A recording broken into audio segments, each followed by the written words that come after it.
बाबा भैरव देवଙ୍କ ଝାମୁ ଯାତ୍ରା ଶାନ୍ତି ଶୃଙ୍ଖଳାରେ ଭାବରେ ସମ୍ପନ୍ନ ହୋଇଯାଇଛି। କଳାହାଣ୍ଡି ଜିଲ୍ଲା ଥୁଆମୁଲରାମପୁର ବ୍ଲକ ସ୍ଥିତ ମା ମାଣିକେଶ୍ୱରୀଙ୍କ ମନ୍ଦିର ପ୍ରାଙ୍ଗଣରେ ବାବା ଭୈରବ ଦେବଙ୍କ ଝାମୁ ଯାତ୍ରା ମହାସମାରୋହରେ ଶାନ୍ତି ଶୃଙ୍ଖଳା ଭାବରେ ସମ୍ପନ୍ନ ହୋଇଯାଇଛି। ମା ମାଣିକେଶ୍ୱରୀଙ୍କ ପୂଜା କମିଟି ତରଫରୁ ଆୟୋଜିତ ଏହି କାର୍ଯ୍ୟକ୍ରମରେ ଗତ 23/9/2024 ତାରିଖ ଦିନ ସକାଳେ ରୀତିନୀତି ଅନୁସାରେ ବାବା ଭୈରବ ଦେବଙ୍କ अग्नि परीक्षा अग्निकुंड काठरे अग्नि संयोग पर संध्या 6 घंटा समय बाबा भैरव देव और माँ माणिकेश्वरी को रीतिनीति अनुजाई पूजार्चना पर बाबा भैरव देव सहर परिक्रमा कर मंदिर को जाई माँ माणिकेश्वरी सहित गादिया रे बसी कंटा दोली झुली दृश्य श्रद्धालु मन में भक्तिभाव जागृत होता।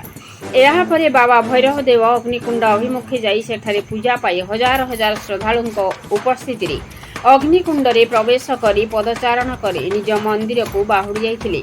श्रद्धालु और भक्तंकर मनोरंजन निमंते राति नाटक परिवेशन और जिला स्तरीय घुमुरा प्रतियोगिता अवसर एक मंचर कार्यक्रम रे मुख्य अतिथि भाव पूर्वतन विधायक तथा पूर्वतन मंत्री श्रीजुक्त बलभद्र माझी, सम्मानित अतिथि भाव मनोरंजन नायक, माँ माणिकेश्वरी पूजा कमिटी सभापति उद्धव पात्र, समाजसेवी भरत दंडसेना, थामुल पंचायत सरपंच बलभद्र जानी, स्थानीय सरपंच विजया माझी, टियापदर पंचायत लक्ष्मीधर माझी, थामुल पंचायत सरपंच बलभद्र जानी, स्थानीय सरपंच विजया माझी प्रमुख मंचासीन थिबा एही मंच को राधेकृष्ण धंगड़ा माझी परिचालना करिथिबा बेले माणिकेश्वरी यंग क्लब और नवजीवन युवा अनुष्ठान सदस्य माने सहयोग करथिले। थाना भारप्राप्त अधिकारी कैवल्य सेठ और तांका सहकर्मी शांति श्रृंखला रक्षा करिबारे सफल होइथिबा जଣା पड़िछि। झामु यात्रा रे बाबा भैरव देव को दर्शन करी आशीष लाभ करिबा पाई पड़ोसी कलमपुर और काशीपुर तथा अन्य अंचल हजार हजार जनसाधारण समागम होइथिबा बेले यात्राटी शांतिपूर्ण भाव में संपन्न हो जाइछि। ଥୁଆମୁଲରାମपुर ब्लॉक रो बलभद्र बांक रिपोर्ट मसीहा न्यूज। आपण मसीहा न्यूज यूट्यूब चैनल को सब्सक्राइब कलेनि कि जदि करिनाहंती एबे करिनियंतु।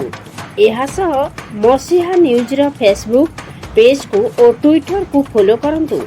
ता सह मसीहा न्यूज रो ऐप आसीगलानी निज मोबाइल रो प्ले स्टोर रो डाउनलोड करनियंतु। जय जगन्नाथ।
मानचित्र भारतवर्ष मानचित्र रे ଥୁଆମୁଲରାମपुर आज छिड़ा करि पारिछि सेति पई पूजा कमिटी को बहुत बहुत धन्यवाद एवं कृतज्ञता जनाउछि।